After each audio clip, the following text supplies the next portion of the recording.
Lok Sabha speaker को लेकर सत्तारूढ़ बीजेपी के नेतृत्व वाले एनडीए और विपक्ष के बीच आम सहमति नहीं बन पाई है। दोनों अलायंस के उम्मीदवारों ने नॉमिनेशन कर दिया है।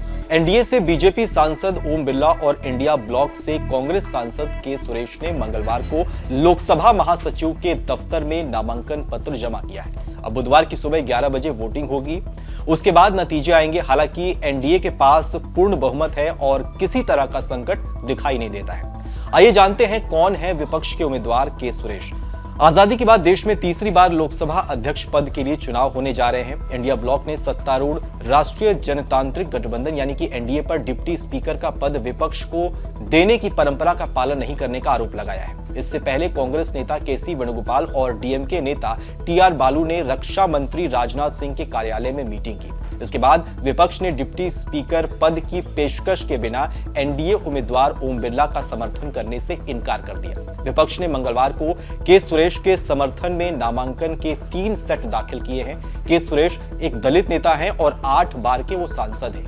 वे केरल की मालविकारा लोकसभा सीट से चुनाव जीते हैं। साल 1989 में वे पहली बार चुनाव जीते थे। के सुरेश को 2009 में मनमोहन सिंह के नेतृत्व वाली यूपीए सरकार में केंद्रीय श्रम और रोजगार राज्य मंत्री बनाया गया था। वे 2012 से 14 तक राज्य मंत्री रहे। साल 2018 में संगठन की जिम्मेदारी उन्हें सौंपी गई और केरल कांग्रेस कमेटी का कार्यकारी अध्यक्ष बनाया गया। के सुरेश ने अब तक 4 बार मालविकारा सीट से चुनाव जीता है। मालविकारा सीट से वे पहली बार 2009 में चुनाव जीते थे। इससे पहले उन्होंने 4 बार अदूर सीट पर भी प्रतिनिधित्व किया है। वे अब तक सिर्फ 2 बार चुनाव हारे हैं। 1998 और 2004 में जीत हासिल उन्हें नहीं हुई थी। 2021 में वे केरल कांग्रेस के प्रदेश अध्यक्ष की दौड़ में भी सबसे आगे थे।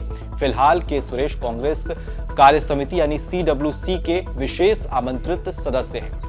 कांग्रेस में सीडब्ल्यूसी ही पार्टी में बड़े निर्णय लेने वाली संस्था मानी जाती है। वे अखिल भारतीय कांग्रेस कमेटी के सचिव भी रह चुके हैं।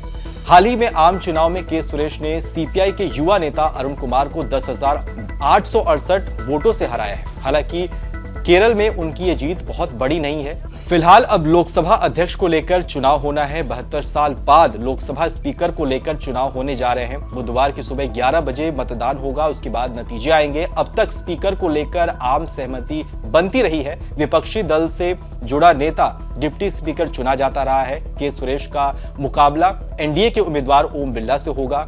बिरला तीसरी बार राजस्थान की कोटा सीट से जीतकर वो संसद पहुंचे हैं। बिरला 17वीं लोकसभा के लिए भी स्पीकर चुने गए थे। बीजेपी ने दूसरी बार बिरला को स्पीकर के लिए चुना है।